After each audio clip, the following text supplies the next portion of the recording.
আরও একটা সেঞ্চুরির অপেক্ষা ছিল। বিগ স্ক্রিনে বারে বারে ভেসে উঠছে শুভেচ্ছা বার্তা, শুভ জন্মদিন মুশফিকুর রহিম। তবে সৃষ্টিকর্তা তার জন্য লিখে রেখেছিলেন ভিন্ন কিছুই। টেস্ট ক্যারিয়ারের 14 নম্বর সেঞ্চুরিটা পাওয়া হলো না, 71-এই থামলেন মুশফিক। তবে সেটাও তো কম না। নিজের জন্মদিনে মুশফিক থামলেন 71-এ। সেঞ্চুরি হলো না, তবুও মুশফিক পেলেন সবার অভিবাদন। বয়স 38, গটা 40 ছুঁই ছুঁই।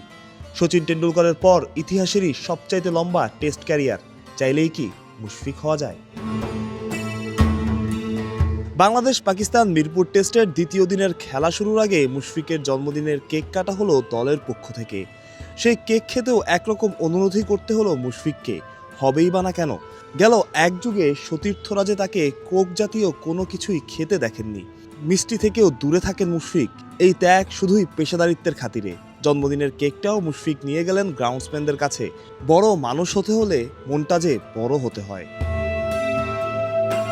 150 বছরের ক্রিকেট ইতিহাসের একমাত্র উইকেট রক্ষক ব্যাটার মুশফিক, যার টেস্টে দুটো ডাবল সেঞ্চুরি আছে।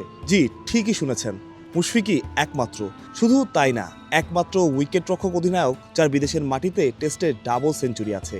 এমন ছোট বড় অনেক রেকর্ডই আছে মিস্টার ডিপেন্ডেবলের নাম, আমাদের মুশফিকের নাম। লর্ডসে টেস্ট অভিষেক অনেকটা স্বপ্নের মতোই। লম্বা পথ পেরিয়ে আজকের মুশফিকুর রহিম। ত্যাগ, ডেডিকেশনের এক অন্যরকম উদাহরণ। তাওহিদ হৃদয় থেকে অমিত হাসানদের মতো তরুণদের অনুপ্রেরণাও তাই মুশফিক।